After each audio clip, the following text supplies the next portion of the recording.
주도권을 쥐다. 그래서 이순신은 의도적으로 노량에서 회룡포로, 그리고 이진에서 어란포로, 그리고 명량의 우측 지역인 벽파진으로 진을 옮겨갔던 것이다.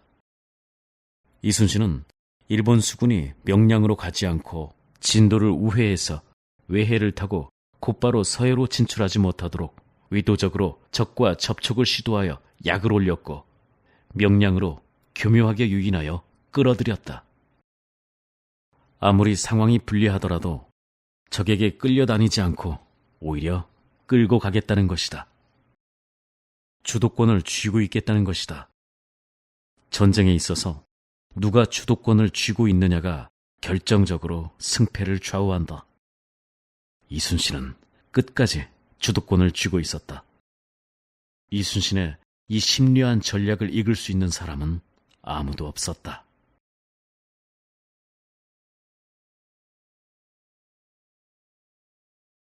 벽파진 해전.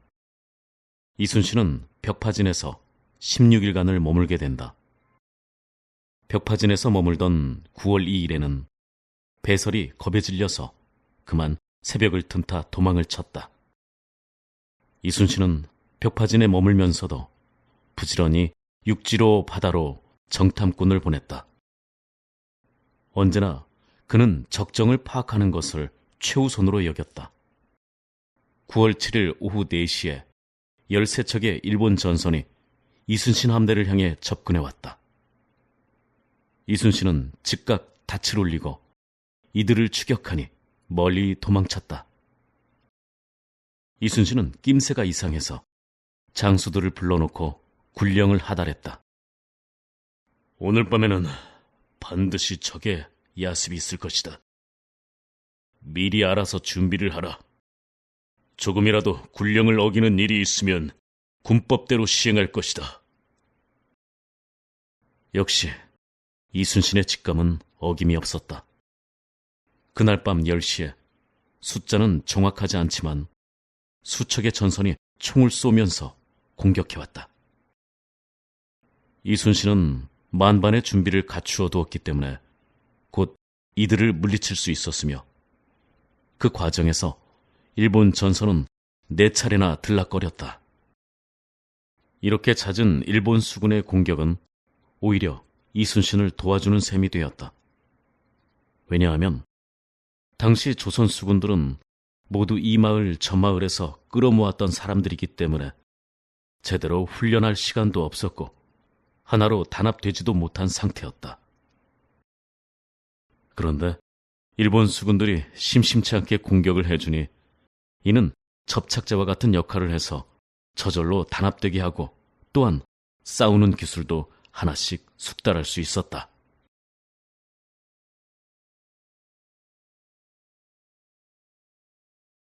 조선 수군이 자신감을 회복하다.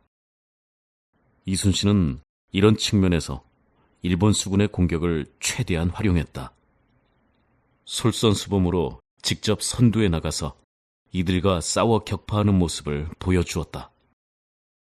칠천량 해전 이후 패배의식에 팽배해 있었던 조선 수군은 어느새 이순신을 통해 우리도 싸우면 이길 수 있다는 자신감을 얻게 되었다. 일본 수군도 막상 붙어보면 별것 아니구나라는 생각도 하게 되었을 것이다. 자신감의 회복은 승리에 결정적인 영향을 주는 것이다. 이순신은 이것을 잘 알고 그렇게 유도했다. 자신감은 용기를 불러일으킨다. 두려움을 용기로 바꿀 수만 있다면 9월 9일은 조선뿐만 아니라 동양에서도 1년 중에 손꼽히는 명절이었다. 그래서 이순신은 어머니를 여윈 상제의 몸이지만 부하들을 생각해서 5마리의 소를 잡고 오랜만에 회식을 시켰다. 이날의 난중일기에 보면 이 소는 제주에서 왔다고 했다. 이날 늦은 시간에 일본 전선 2척이 어란포로부터 산그늘을 타고 감보도까지 숨어 들어와서 정탐하려 했다.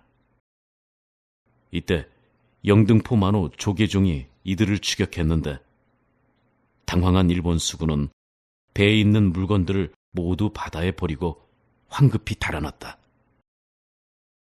9월 11일, 이순신은 돌아가신 어머니에 대한 생각이 사무쳐서 혼자 배 위에 앉아서 눈물을 흘렸다. 이날의 일기다. 이 세상에 나와 같이 외로운 사람이 어디에 또 있을까? 9월 13일, 이순신은 이상한 꿈을 꾸었다. 이날의 일기를 보자. 꿈이 이상스러웠다. 임진년에 크게 승리할 때의 꿈과 대체로 같았다. 무슨 조짐인지 알 수가 없다. 분명히 이날의 꿈은 3일 후에 있을 명량해전을 예지한 것이다.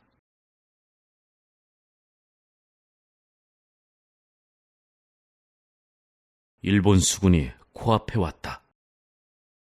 일본 수군의 입장에서는 이제 이순신의 정확한 전선의 수가 얼마인지 파악할 수 있었을 것이다. 그들이 알아낸 것은 이순신은 겨우 12척의 배를 보유하고 있으며 기본적인 전투 준비는 되어 있다고 하는 것이었다. 이제 일본 수군은 자신감이 생겼다.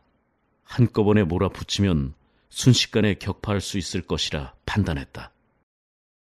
명량해전 이틀 전인 9월 14일자 난중일기에 보면 이와 관련된 몇 가지 중요한 사실이 발견된다.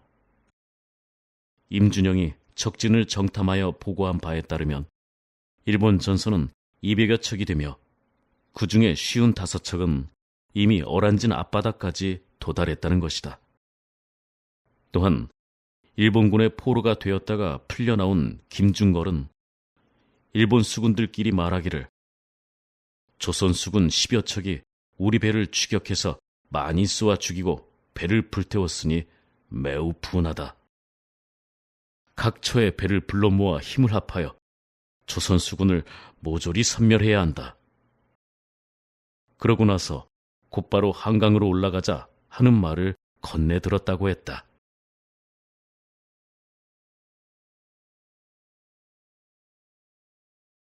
이제 때가 됐다. 이순신은 이제 때가 되었음을 느꼈다.